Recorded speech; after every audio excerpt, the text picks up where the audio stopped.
Hello Minecrafters, Nonsanity here with episode 17 of my Modsauce Let's Play series. Sorry for the gap in the episodes recently. Things have been a little bit hectic around here. But I'll be getting back into the swing of it shortly. And I just wanted to show you what I've been doing on the little bits and snatches I've been able to get when I've been able to play without a microphone. I've been putting a roof on this corner of the base. I'm not so sure about this tower yet. Don't really like it. I mean, maybe if I add some more details to it, it'll be okay. But it's a little bit bland right now. And all these little chunky bits on it. I'm not sure. Not sure at all. What I do like is the glowstone. That's looking good.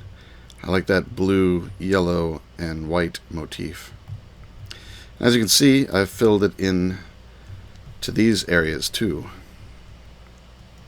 which really looks nice from the inside and from the hallways out here. I like that. Now, if you've never worked with liquid glowstone, it behaves a little odd. I've got some here.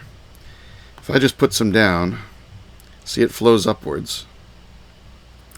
But not only does it flow upwards, but the source block down here, it'll drift upwards as well. I'm actually surprised it hasn't drifted up already. Usually they do it pretty quick. Let me toss another one out here and see what happens. Alright, now they're not behaving. Now they're not behaving as they usually do, just to spite me on the video. But believe me, these source blocks will start drifting upwards. And then you just can't make these columns, right? So there's got to be some other way to make... Yeah, it sucks that they didn't... Here, I'm just going to stick one over here and leave it for a bit. And we'll come back and see if it's drifted. But in the meantime, let me show you how I go about trapping them so they can't drift. Let me set up my little box here. Alright, so what I do is I put two down like that, and you see they flow out. But before the source blocks can move, I lock them off like that. But they continue to keep flowing, I guess, through the crack. So you get these nice columns of the liquid glowstone. Oh, yep, look. See?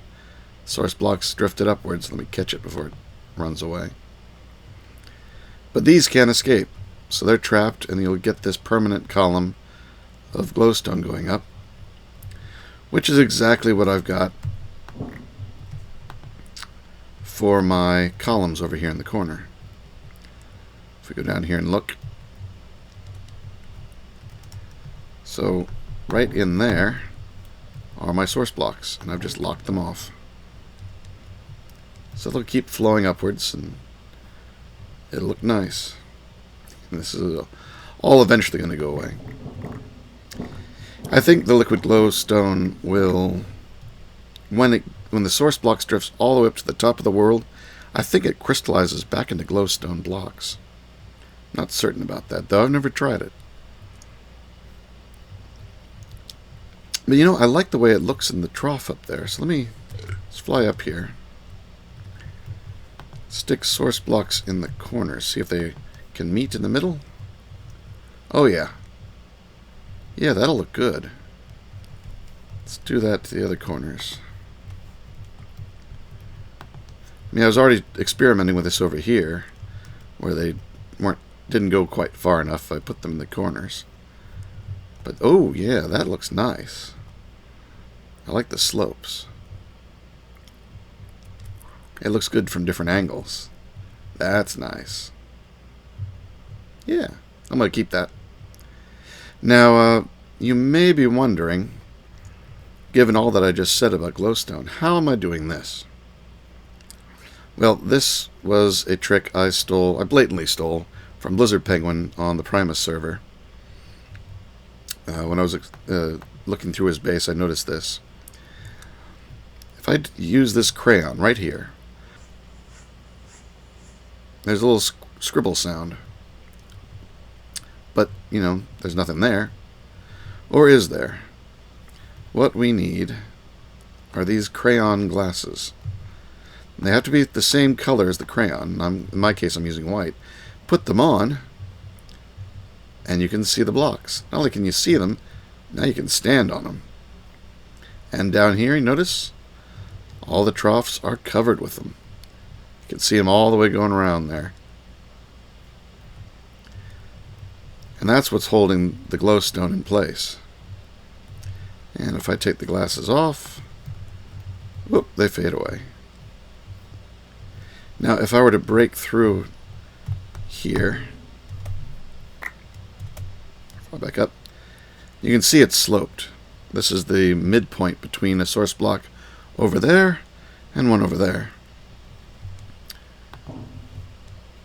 So I just have an occasional source block so their slopes touch, and that gives a nice flat appearance to the outside here. And I really like the way that looks. Still not sure about the tower.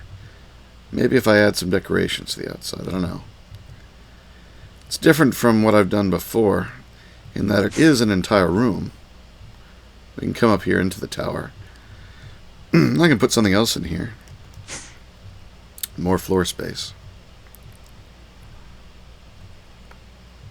But yeah, that's what I got for the outside so far. For the inside, I've got this over here.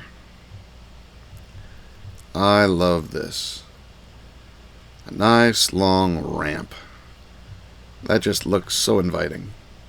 I love it. It's a little bit bumpy when you walk on it,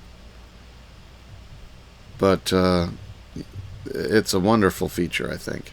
Just gives a little elevation difference between one part of the base and the next. And this, of course, is using Carpenter's collapsible blocks. As you can see over here, these haven't been textured, but you can just click them with the block and that textures them. Excuse me, let me clear my throat. And if you crouch left click, I wasn't crouching, crouch left click, it pops the block off. But there is a trick to making these things. You can see when you left or right click, it makes them go up or down. And if you had to do that to every single one of these to get it to look like this, that would be a pain. Because when you place them, they sort of do whatever they want to do. But there is some method to their madness. Let's go over here. So here I've got laid out the lower half of the ramp and the upper half. So let's put some blocks down. Well, that's no good. If I was going to make this into a ramp, I'd have to, you know, pound every corner multiple times to get it in the right spot. Up to and down. That would be a pain to have to do the entire thing. And then, you know, row after row. Don't do it that way. If you're using these guys, don't do it that way. Use their smarts. They've got built-in smarts. Notice I just took away 2 blocks worth of wall there, leaving this completely empty at the level of the floor and 1 block above. Now watch what happens when I place the Carpenter's blocks. Well, look at that. It's a perfect ramp. With nothing on one side, it automatically turned itself into a ramp. Now notice it's not quite even. Well, that's because it's seeing that wall over there. So let's pick these up one more time. And do this gap to this side.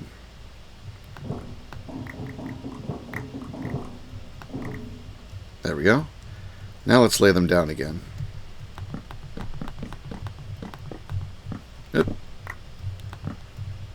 There we go. It's perfectly flat now. And if I do one over here, same thing. Perfectly flat. But you may notice that the bottom one is at a slightly different slope. Now, because I'm going to have a second row down here, I don't want the middle of it having a slightly different slope. I'd rather have the top and the bottom. And you have to have one slightly different because the number of steps here is not evenly divisible by 8. But all I have to do is click each corner once, and that shifts the odd slope up to the top, like that. You can see the top one is now slightly shallower angle, but these are all even. And if I do that to this side too, bang, bang, bang, bang, there we go. Now here's the magic part. I can now put blocks anywhere I want in this space, except on top of each other. And they all form exactly the right position they need to be. See that? They're all perfectly aligned with the global slope. Because again, they follow the floor that they're on and look to the sides to see, to also all 4 directions, to see what shape they should be. They became a slope because at this side of the floor there's a wall, and at this side there isn't. And then on the sides with no walls there, it just followed the way the rest of it was. So now I can finish putting these all in. And no hammering required. It's like putting together IKEA furniture. All you need is a little Allen wrench. And here you don't even need the Allen. And there, it's almost done. Ta-da! Smooth as silk.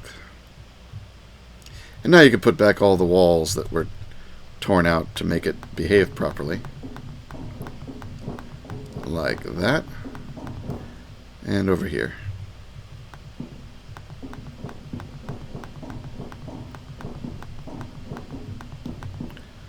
Looks like I knocked something out. That hole, oh, that's one of the holes for lights, I think. So then we just have to do the same thing down here, where again, if you don't if you don't set it up properly, it's going to do weird things. So again, it's going to look at the floor, and it's look to see what the edges of the floor are. This one's high, this one's low, but I want it blank, and I need the sides blank as well.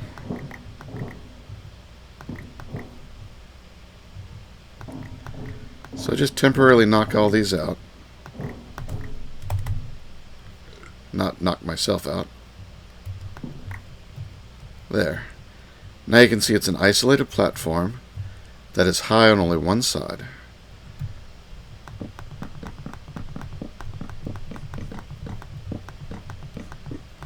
No hammering at all required on this level, because here the odd slope is at the bottom again, and that's where I want it, down here.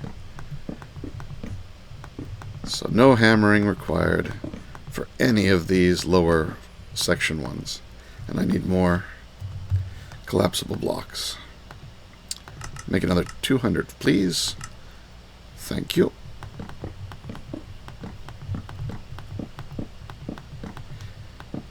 Now this lower section does have a few blocks that are over here. So I'm going to need to extend this floor. And get out some more. They're probably not going to look right. Now, say it's a little wonky here. So here I do need to bring it up to snuff. Whoop. Sometimes it's hard to target the right corner.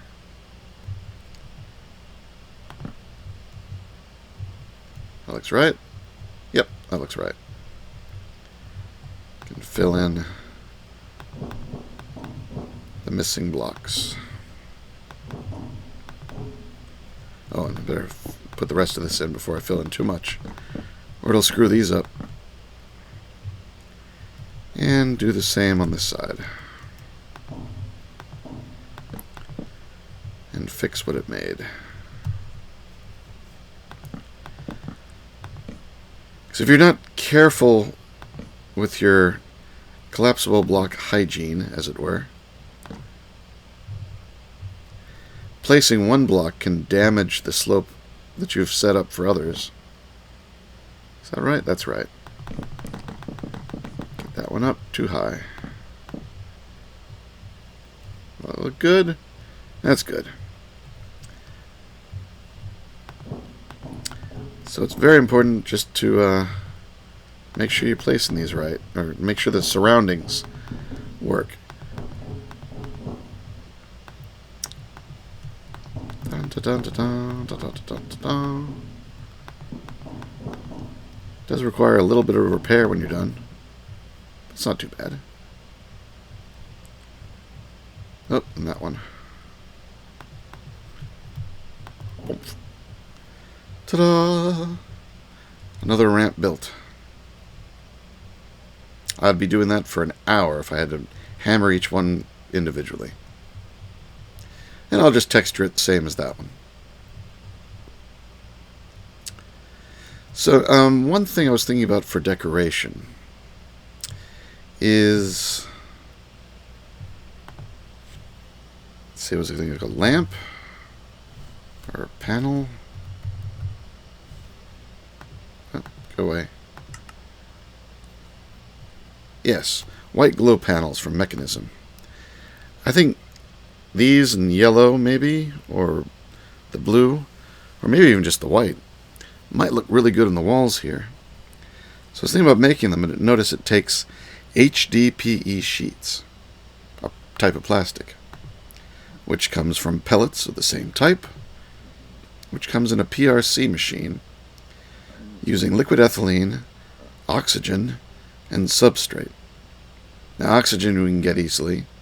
To get the liquid ethylene, thankfully it's a side effect of making substrate from biofuel.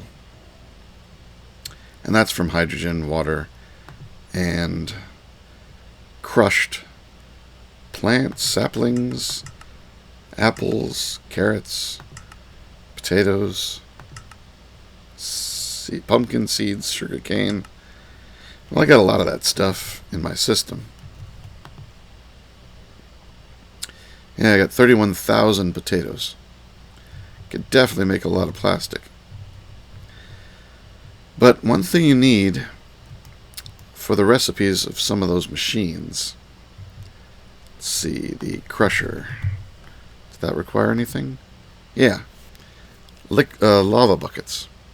Now, I want to program this into my system, because I want to program everything into my system so that it can craft it for me. But I need a way to craft the lava buckets. Normally, you just make a fluid transposer. This guy here.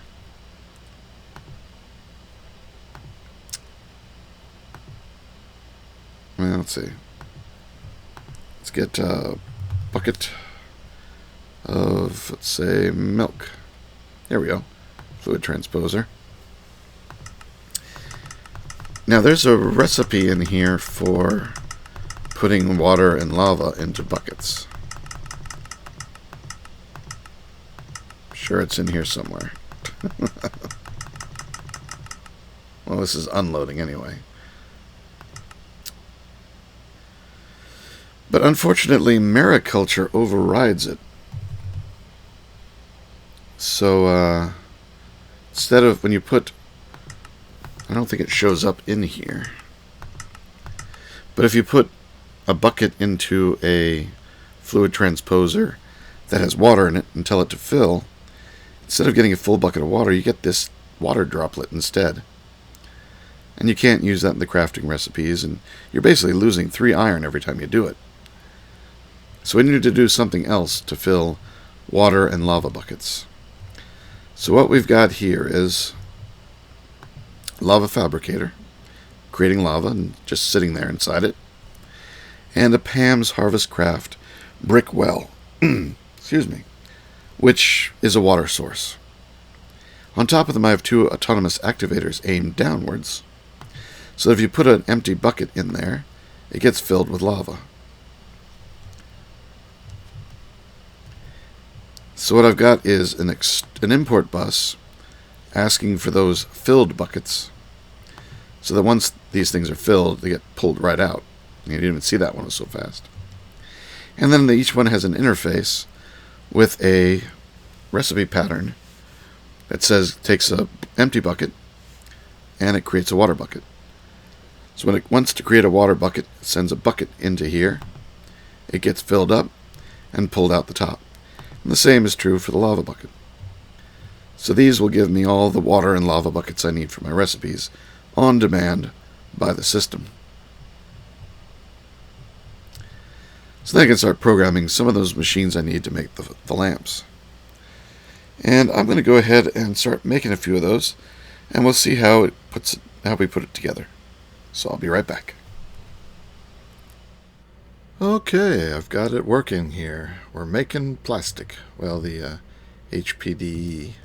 Anyway, here we've got a crusher. I'm giving it potatoes. It's almost run out here. And it's crushing them into biofuel. Now this is the pressurized reaction chamber, and the front of it is facing me. And I've set the front as an input and the top as an item output.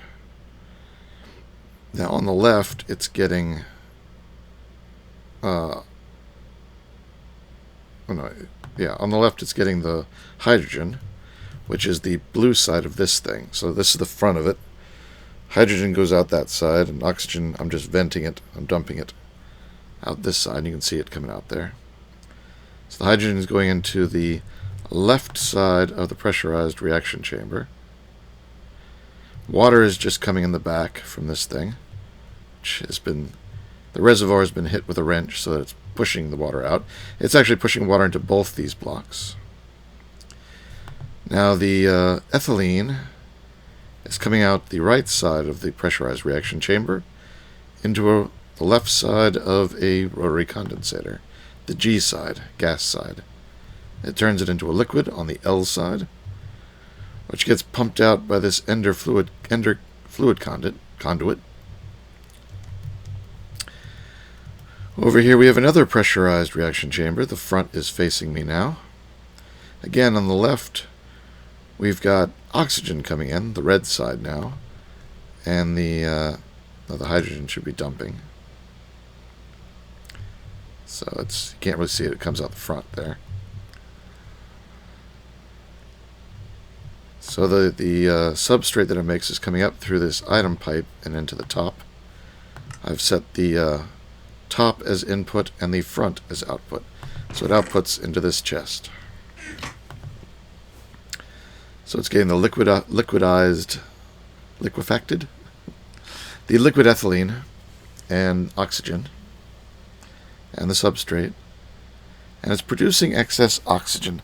I don't know if this machine will stop when this fills or not. If it stops when this is full, I'm going to have to find some way to dump this out, because it doesn't have a dump button. Now I have got an extra PRC over here, another pressurized reaction chamber, because it accidentally got regular ethylene in it and not liquid ethylene in it. And there's no way to dump what's in it that I can tell. Even breaking it, it's still in there. Let's see, try a wrench. No. Yeah, I don't know how to get it cleaned out. So that was basically a wasted machine now. I don't think this thing was quite finalized. I mean, there should be a dump button over here. There should be a dump buttons over here. But it's working. I'm getting plenty of this stuff. That was just like 3 or 4 stacks of, say, 1, 2, 3, 4 stacks of potatoes. Each stack of potato gets you 2 stacks of HDPE.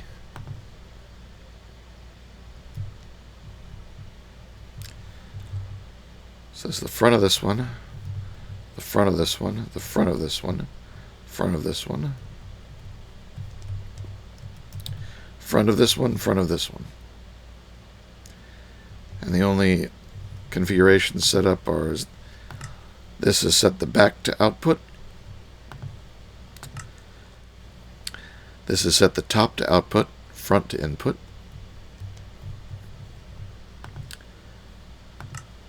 Front to output, top to input. And I've got some upgrades in some of these machines. I think that one and that one. Most of these peripheral machines don't have upgrade slots. I could upgrade this one,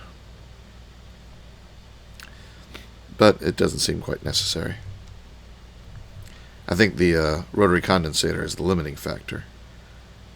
I'd probably want, if I wanted to make this a continuous production, I'd probably add several of these to spread the load, because it's running as fast as it can. And I don't know, maybe it's keeping up. Maybe I could give this guy some upgrades.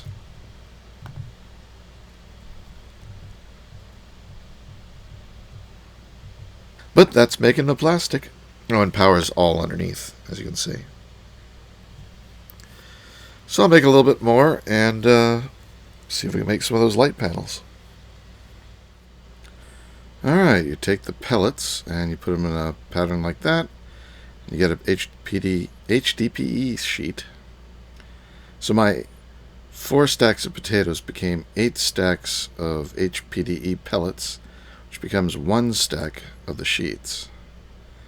And you take the 4 sheets, 2 glass panes, 2 glowstone dust, and you get the glow panels. Let's see how they look.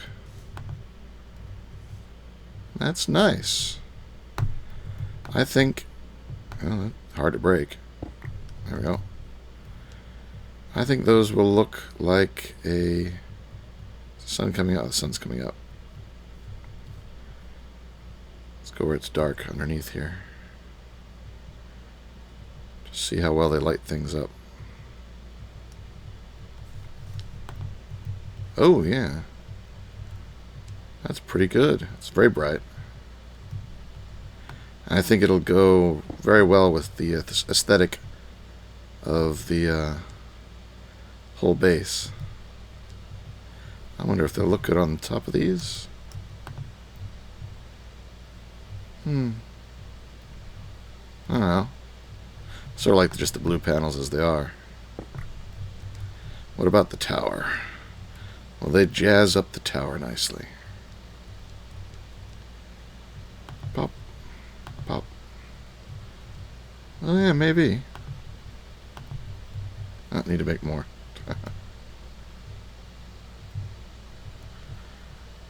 Let's make as many as we can here.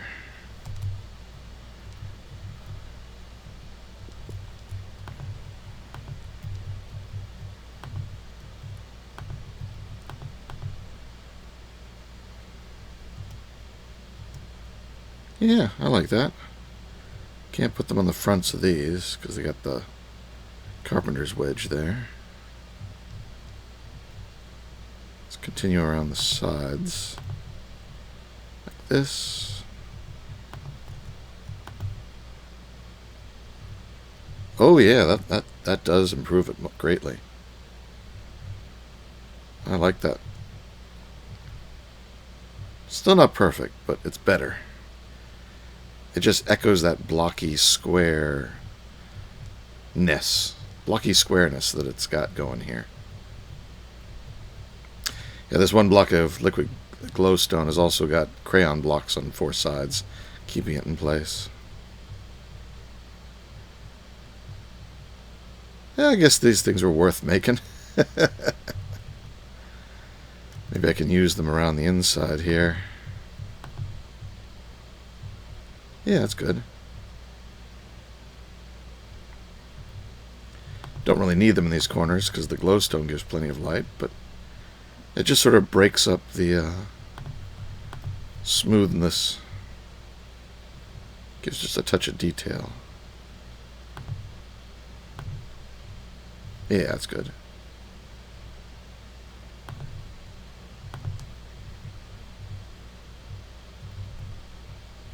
I like it. Alright. I always wanted to try making this stuff. What else can we do with it? Let's see, what are the other recipes for this? Oops. Use. Well, we can... Oh, this can make the plastic blocks. Okay. In all the different colors. And that's it. Alright. Well, what about these things? What other uses do they have? A rod. Alright. What's that used for? A stick? What's that used for? Nothing. Oh, there's got to be something you can do with it. Really? There's nothing you can do with it?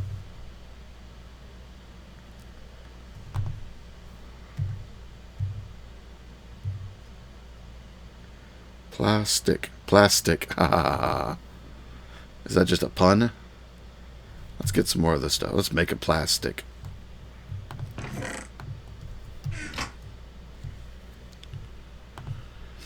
Alright, so, what was the recipe for that? Okay, 6 like that. I want 2 of them. I put it like that, or like that, like that. PlaStick.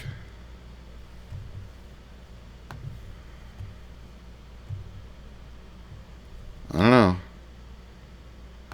Can we make a sword with it? Let's see. Where's my iron?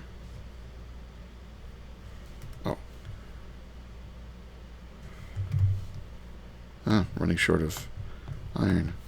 No, can't use the PlaStick as a stick. I don't know what you can do with it. Let me look. There's nothing to do with it. It's just a plastic stick, the documentation says. I have a plastic stick. Is there an animal or something I can hit with it? I want to hit something with my PlaStick. There. Pig. Descend upon from high. No. Doesn't do much damage. Beat you to death with a PlaStick.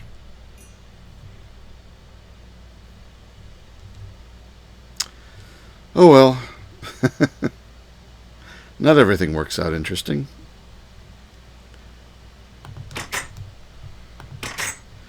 But this was fun to make.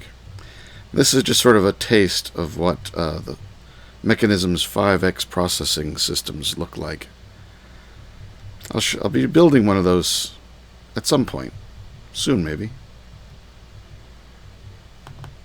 Hit it with a stick. A PlaStick. Alright, well, I got zucchini, cantaloupe, pumpkins. Put that away. Put those away for now.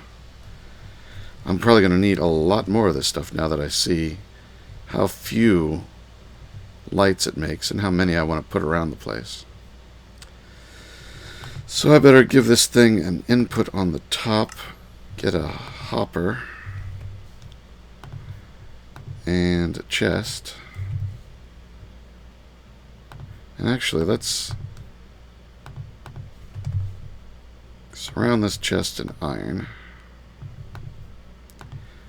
and gold.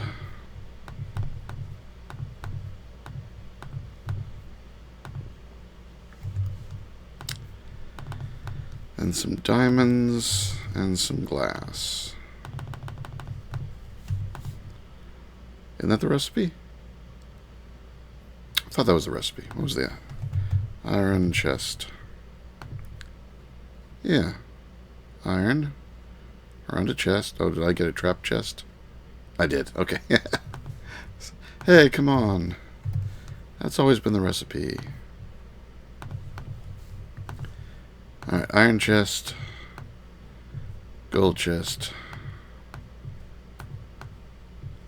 Diamond chest. Hopper. Chest.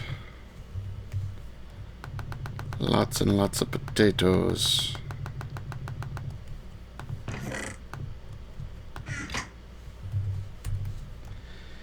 Now I'll find out if that oxygen output from the last machine really needs to be taken care of, or if it could just fill up and the machine will keep running. That'd be nice. How's it doing, actually? It only goes up very slowly. I think 5 per operation, yeah.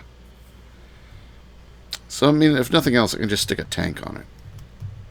But I'll wait and see how it does. Alright, well, I think it's a good wrapping up spot. Next time we'll find more things to do. I'm not sure what I'll do next. There's still a lot more to do to set up things around here. I mean, these aren't quite wired into the system. I got them almost set up. I've got the import buses so that if I dump something in here manually, it'll output the result, but I need to put some interfaces here and program them. Maybe I'll bring over some of my machines and set up stuff like that. So this is Nonsanity signing out. Take care of yourself, and I'll see you next time.